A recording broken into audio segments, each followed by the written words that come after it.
Hello. Hello. And welcome to episode 4 of Relatable Catholic. We're back. We are back at my kitchen table. And I have really set the mood for this podcast recording. I purchased this beautiful candle. It's one of the Joanna Gaines ones from Target. It has Tastefully done. Beautiful. It smells good. It has 5 wicks. Count that 5. Yeah. Unfortunately, I don't have a lighter. So we just have to pretend. Well, you flames. do have a lighter. I do. But darn technology. It must be out. I don't know. They get out, right? Oh, I thought you had one of the electrical lighters and it was dead. No, I'm not that fancy. No, the lighter is out of whatever. Lighter fluid. Dead. It's dead. That's just what I'll say. It's dead. But not actually dead. I was thinking like an electronic one. Maybe that's where our confusion happened. Got it. Yes. So we are pretending that we have another great episode in the works. Pretending we have good vibes.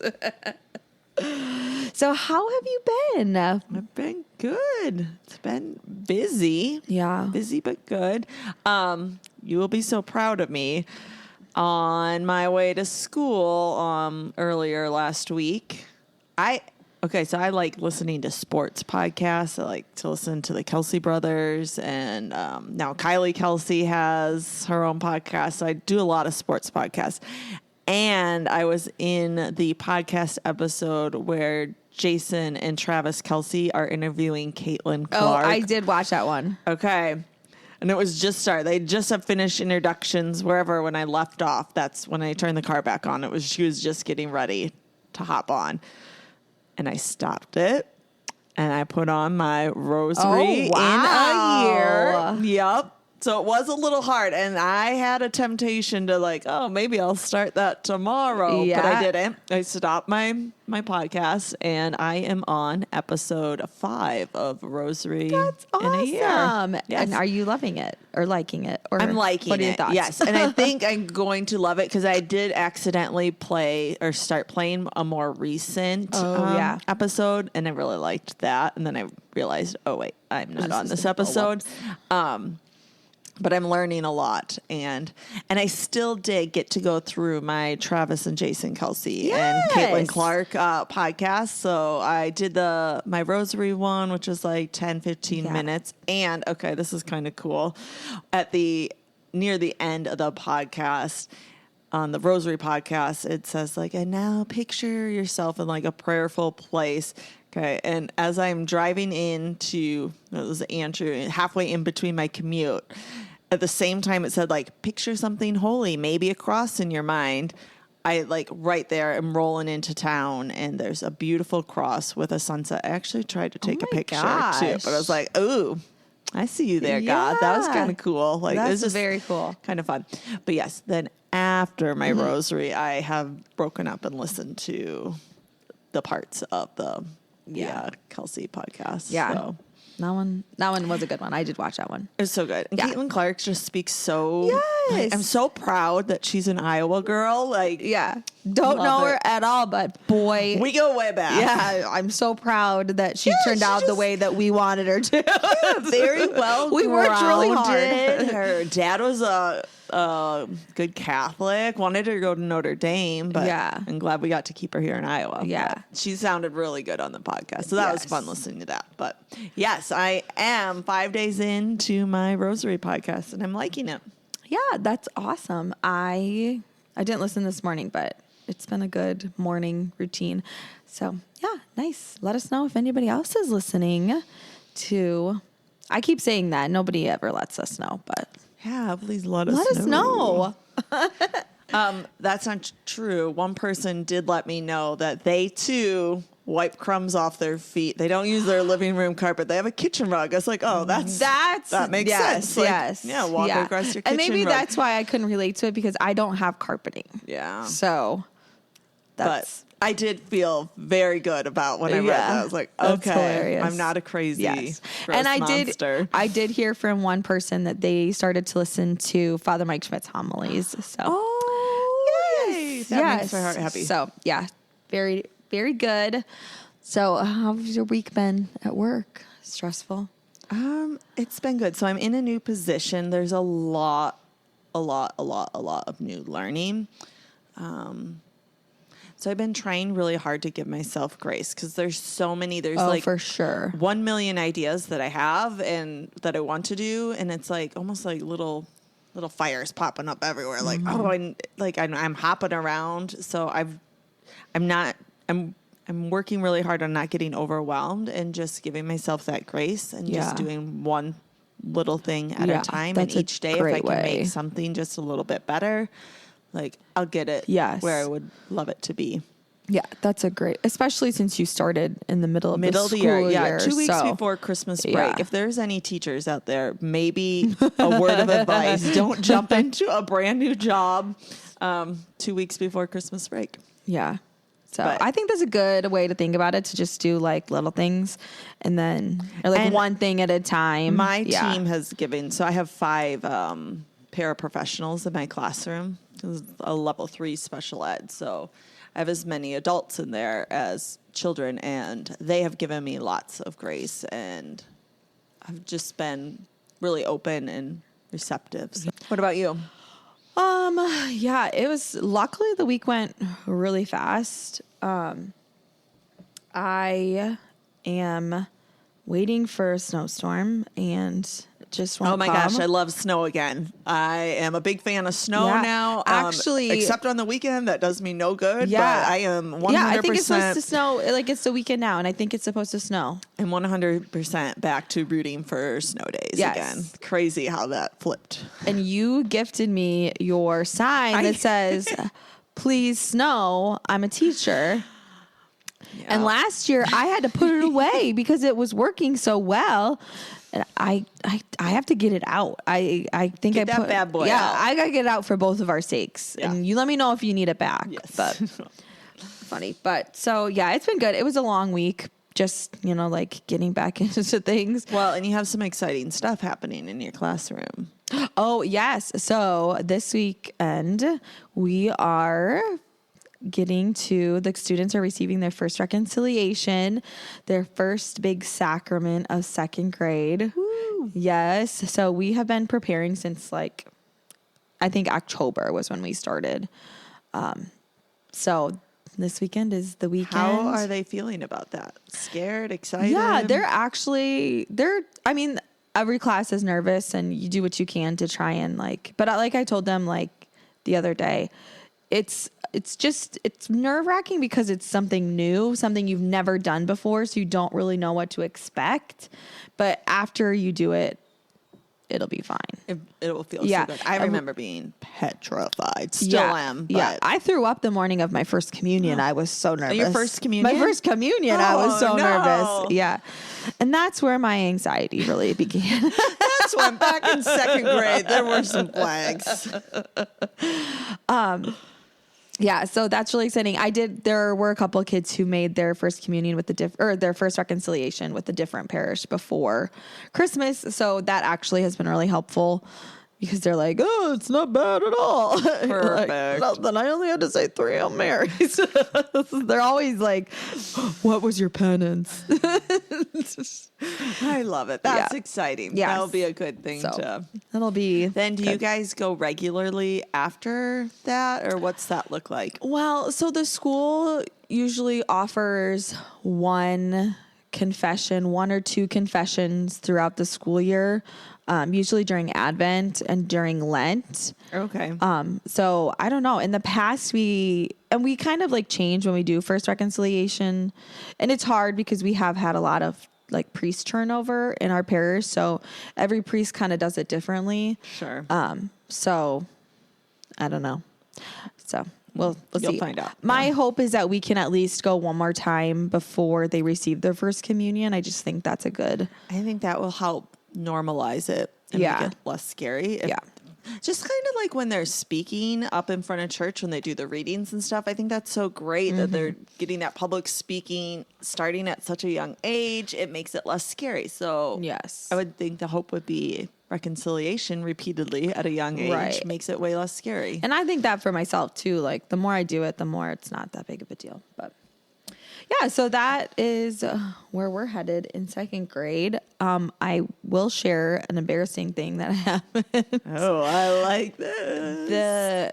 I don't know like how it began. Oh no. But for some reason now, like when I am startled, I make like this crazy like wow sound. Yes, I've witnessed it. I don't know how to stop it either. Like I don't know how it started and I don't know how to stop it. And I just like my desk in my room is like over kind of in a corner. So if like if like gently like walk into my room or say like hello, like I don't know, like if I am in the middle of something and then all of a sudden somebody's like hello, or even I think it could be hello. Yeah, it doesn't have to be like it just for some reason. But anyways, so we're getting this new like intercom system at school. The poor man who was coming in to hook up my phone, he came in and he doesn't know protocol that you're supposed to enter gently so I don't startle. And he was like, I'm here to put it. And I was like, ah! And then I kind of startled him. It was a double startle. It was embarrassing. And then I just had to like sit in silence because I was like, this is so embarrassing. Awkward. As my oldest would say, cringe. Yeah, it was cringe. Yeah, but I don't know how to make it stop. If I did, somehow I would. My niece got at our family Christmas we just did recently. She got Olivia a can of, it looks like Pringles, but then you open it up and this, like that is such a spring gift. Snake. Yeah. Oh, watch out. I was gonna maybe text you. She's got an April Fool's prank up her sleeve for you. So. Oh, well, joke's on her because I have appointments that day. So I am going to have a sub that day. And I didn't do it intentionally. I tried to like make all my appointments on the same day. So that way, like the ones that I can't do after school. So, and it just landed on April Fool's Day and I'm not mad about it. God was with you. So I haven't tried to get a sub or anything for that day yet. So FYI, if you're listening, anybody at the Marquette office. Anyways, so Libby got this pop out snake in a Pringles can, and I knew it was coming. Like we all knew, the whole room knew when she opened this lid, it was gonna. I screamed. Oh. I was like, I did a Katie and wow. But my mom jumped like a foot. I thought it was going to put her like, I didn't know. It was scary for all of us to see her reaction. Yeah. She jumped and let out this big scream and we were all laughing, but also a little nervous. Yeah. Don't hurt your brain, Mom. So I can relate. Yes. It is a family trait. Another great family trait. So I have been trying to, my prayer routine, follow it. And I always order the Magnificat, which it's a monthly, like little booklet and has all the readings for the day and morning prayers, evening prayers. Oh my gosh. Can I pause you for a second? You just saying this reminded me that I bought that book for church that you take notes in. Did that start in every January? Sacred Sunday. It started in Advent, actually.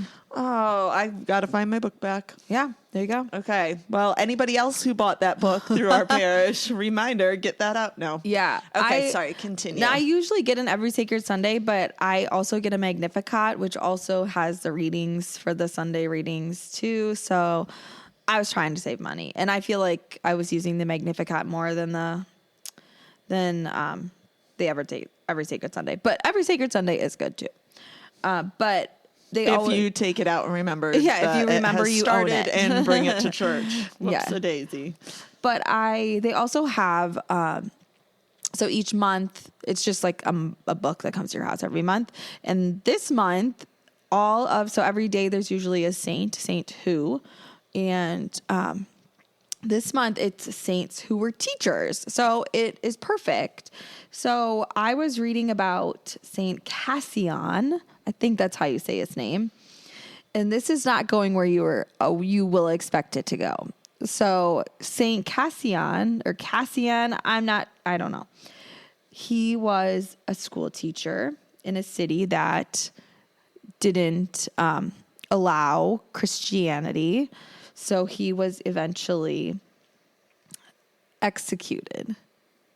So this is where it gets really crazy. I'm actually going to read it. So he was like... You didn't read this to your kids, did you? Oh my gosh, no. Oh, okay. I didn't know if it was like something you did as a class. No. This is like my bedtime prayer. Oh, lovely. It said, so he, like, back then, like, you had to refuse your Christianity or, like, deny Christianity, and then you would get to live. But, so most martyrs, they didn't refuse. Yeah. So he, of course, did not, he refused to offer sacrifice to the pagan gods. So the judge decided to let his students perform the execution. Stop. Yes. So it says students in the ancient Roman Empire wrote on wax tablets with iron pens. So what they did was they stabbed him to death with the pens. So his students killed him. What a way to go. Wow. And, I just, I read them every night. And I'm like, oh, okay. Like, a teacher, fun. Every night it's a new teacher. And, I mean, a lot of them are martyrs. So, it was, kind of expected. But, boy, it really took a turn when the students stabbed the teacher to death. That's wild. Isn't that crazy? So, yeah, I don't even have words for that. Saint Cassian, pray for me. Me too. That's crazy. Yeah. I like to think none of my students would want to stab me to death, but well, they were forced to. So it was bad for everyone. It was bad all around. Yeah. So I guess we could get into the topic for today. Yeah. Thank you to the couple of people who let us know what they want to hear about.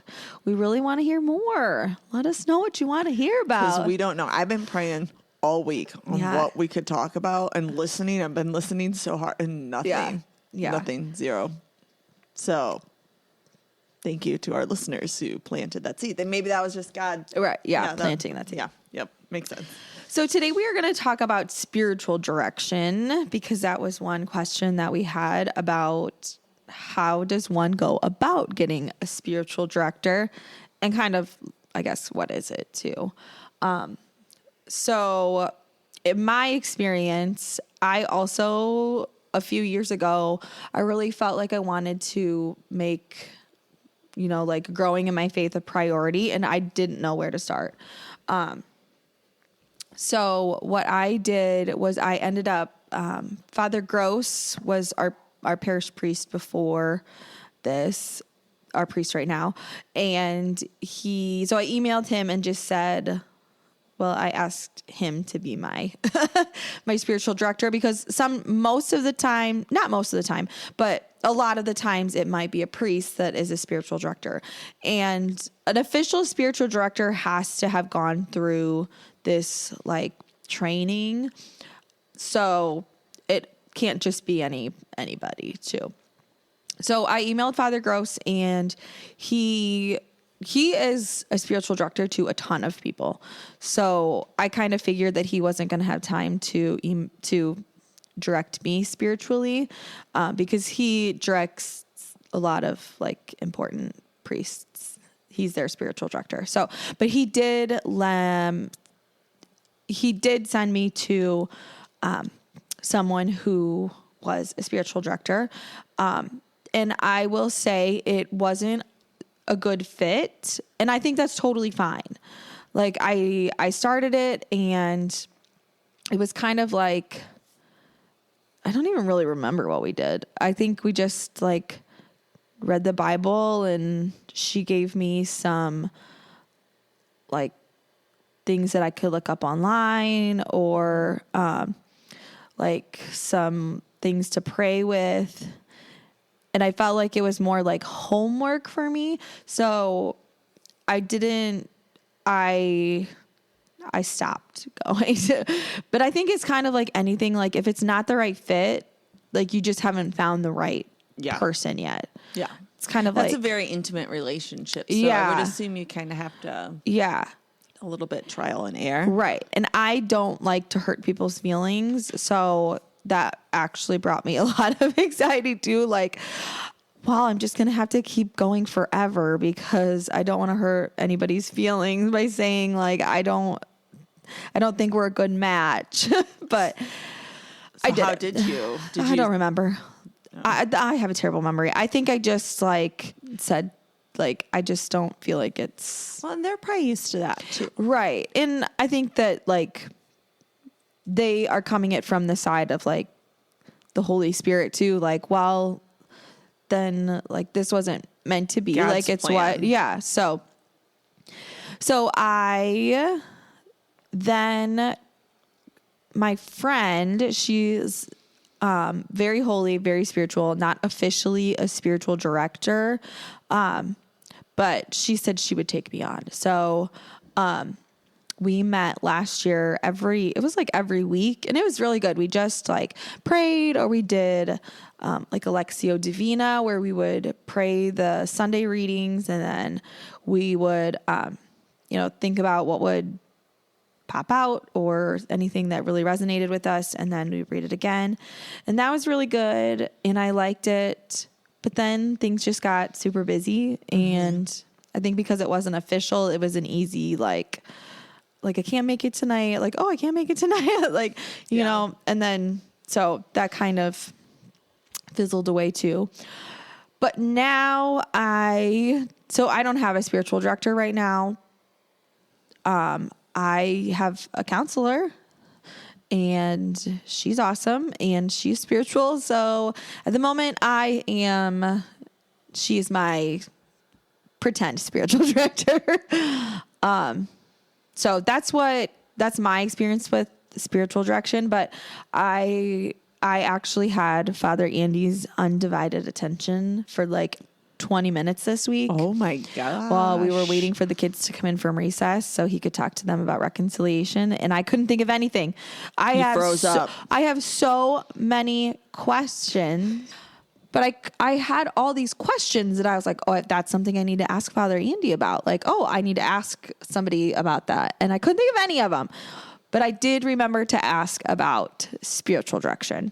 Oh. And he actually said that on the Archdiocese of Dubuque, this is the archdiocese that we live in, there is actually a link to all of the spiritual directors in the archdiocese, and it has their email and even, I think, let me see here. It has their email and even their phone number. So if you were me, I would be emailing. I would never, ever be calling anybody. Do you text? So I would definitely be emailing, but maybe you're not scared to talk to people on the phone. Maybe you're from a different generation, but so there's a whole list of spiritual directors, some lay people, some deacons, some sisters, some priests, but this is a really good option. And it also, has where they're located, so you can kind of see if they're close to where you're at. So that's an option if you are looking for spiritual direction, but also like, I think a good option if it's something that you want to do is to ask your parish priest. Yeah. And they can help. Maybe they're open to be your spiritual director and they've had the training, or they will lead you in the right direction.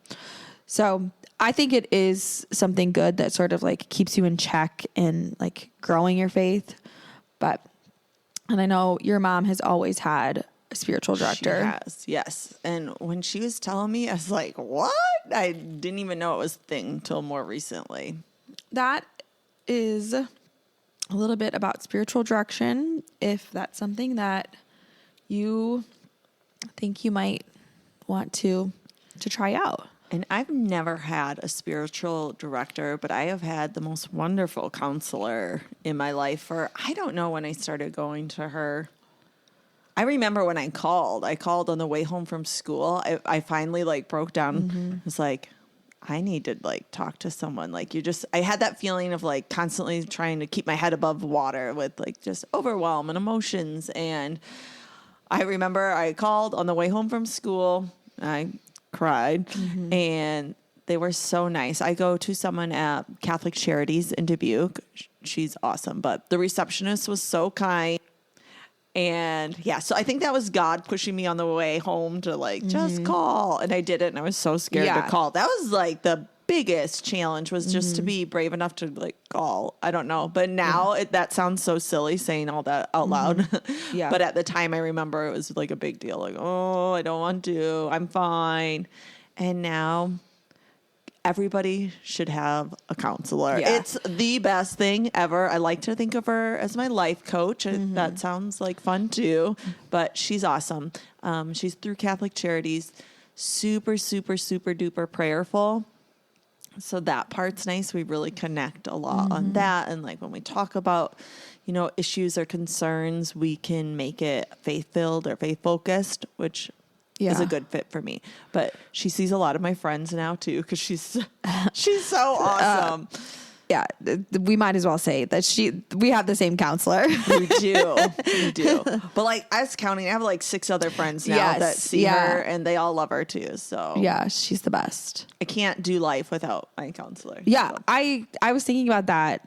Because why did I wait so long? Right. I go once a month. Do you go once a month too? Or like every 4 weeks? Yeah, about once a month. And it is like, I am just like always so excited to go. Like as long as I'm not in like a deep like spiral, as long as I'm not having a mental breakdown, I am just so excited to go see her and just talk. And she is the best. So I would highly recommend a spiritual director or a counselor. Right. And I think Catholic Charities, and we've only been to one counselor at Catholic Charities. It was a great fit. Yes. So I don't know that all of them are Catholic based. I would assume so. Catholic Charities, I would think, but I have no idea, I guess. But that's one part of it that I love, that it's not just like which is kind of what we were talking about last episode. Like it's not like, well, like very like me centered. Like it's all like Christ centered. Well, like what is God telling you? Like what, but in a way that's helpful, functional, but like always keeping in mind like the purpose. Yeah. It's good. Sorry. And I would say our counselor's full, so don't. Yeah, I can't say her name because I don't want to. That's so bad. I don't want anyone to steal it from me. Yes, she's already really hard to get into, so we can't tell you her name. There are other ones, and I would think too that counselors are kind of like, is it a good fit? I don't think that's probably the norm to find the perfect one on your first attempt. Yeah, but I agree. They have a lot of good people there, and reasonably priced too. So if your insurance, like my insurance doesn't cover it, so it's just based on on your income. In your income, so affordable. And every year you can show how much more and more you're in debt, and then they'll lower your price, because I've had to do that every year. Katie's making money. Just kidding. Yeah, no, I'm still spending money, but actually this is kind of a funny story. A couple weeks ago, I had my counseling appointment, and then my mom also had a doctor's appointment. So it kind of worked out that she also doesn't like to drive. So I was going to take her to her appointment after my appointment, but they have a very beautiful waiting area too that has like calm music playing and the lights are like dimmed. So my session was an hour. I came back out. My mom had slept for the entire hour. She slept. She fell asleep in the waiting. There's not loungers in there. No. It's just like a nice chair, but not like She said, "Oh, I just woke up." Oh my gosh. She said, "I got a really good sleep." It's like, what? That's hilarious. Yeah. So also great napping. Any of you Great having napping trouble area. sleeping, maybe check out and don't forget, Katie, you might want to tell them about the lotion that you got me that year. Oh, yes. Katie's a really good gift giver. Very thoughtful. They don't have that lotion It's anymore. not there anymore. Yeah. In the bathroom, at Catholic Charities, they have this it's a really nice bathroom. It's always clean. Very warm, cozy. Yes, I love it. Like you can close the door. Like this is not a fancy place either. We should start by saying this is like a really old building that's just like they've tried to make nice. Yes, they've done a great job. But they have this basket of randomness and lotions and I think sprays. I told you the one time, have you tried the lotion? You gotta try this lotion in the bathroom. Next time you have your counseling, find that lotion. So I did. And then every time after. It was lovely. Yeah, it was awesome. Every time after, I'd get that lotion. And so that Christmas, I found that lotion. And that's what I got Yanchi for Christmas that year. Lotion. Yeah. And now there's none of that lotion left. So. Yeah. It was an experience. I tell you guys, therapy's where it's at. Counseling, it's where it's at. All these good things have stemmed from that. Oh, yeah. So, and we'll probably talk more about that in a later episode. I think that's something too that I want to talk about is mental health, anxiety, counseling. But that's for when we have more time. We don't. That might have to be a series. I did look up last night when Mental Health Awareness Month is. It's in May. So, but we could. So maybe May. May's kind of a busy month for teachers, but we'll see. Yeah. So I think it's a good place to call it quits. Can you relate? Yeah. So do you have a can you relate this week? Okay, so mine. Oh, gosh. And I didn't ask Chris if I could say this story, but I think he would say always yes. ask for forgiveness. Yeah, I'm going to ask for forgiveness on this one. I think you were with us when this happened. So can you relate? We were at a restaurant in Bellevue. We were at Richmond's, and it was, I think you were with Katie. Oh, where he was talking to that lady. Yes. This is and I can relate to this. So we were there with the girls, Chris and I, the girls, and I think Katie. And their fourth daughter. Yeah. Chris was talking with someone that I don't know if they knew each other or if I don't know. I don't know how the conversation started, or maybe they were paying at the counter. I don't remember. But this person, and she was older, she was telling him about, I don't even know that I can say it. She was telling him about a lot of tragedies in her life. Of tragedies that had happened. But Chris, he couldn't hear what she was saying. But somehow, I could hear. I knew what was happening and what she was saying. It was a very awful, tragic loss that she's had in her life. And Chris just starts smiling that's great. That's good. It's like, oh no. Because I could see it. It was almost like it was happening in slow motion. I'm trying to flag him down you're not hearing what. And he didn't quite hear what she said. No, so she was sharing something very tragic and intimate loss that she had experienced. And Chris is responding with, "Oh yeah, nice." Yeah, it was cringe. Yes. So can you relate when you can't quite hear someone and you think you can just respond with "Oh yeah, nice," and it's not applicable at all? I've done it a million times. It's not applicable. Darn it. I almost went a whole episode Applicable. What's applicable? Applicable. I don't think I think I applicable just is say a the word word. wrong. Applicable. Yeah. Applicable. Applicable. I almost It doesn't went- apply. Yeah, that's what I meant. Yes, Yeah. applicable. Applicable. I think I've been saying that wrong my whole life. Well, there we go. I almost made a whole episode. Can you relate? Without saying some words or sayings wrong. But so can you relate Yeah. you didn't quite hear, and you think you can give a nice, friendly, generic, Yeah, I've definitely done that neutral before. response. And then you always figure it out after you walk away. You're like, oh no, that's what they said. And I don't think he figured it out until he got back to the table and we said what had happened. Yeah. He's like, oh, I couldn't understand or I couldn't hear. Yeah. Can you relate? All right. What about you? Mine kind of goes with the snow that everyone else is experiencing. For some reason, everybody I follow must be like in the storm, and it makes me sad, like seeing all of their like beautiful pictures. I love snow. You do love snow. I cannot snow. relate to that. Yeah, I love snow, and all of these pictures of everybody like playing in the snow, places that never get snow.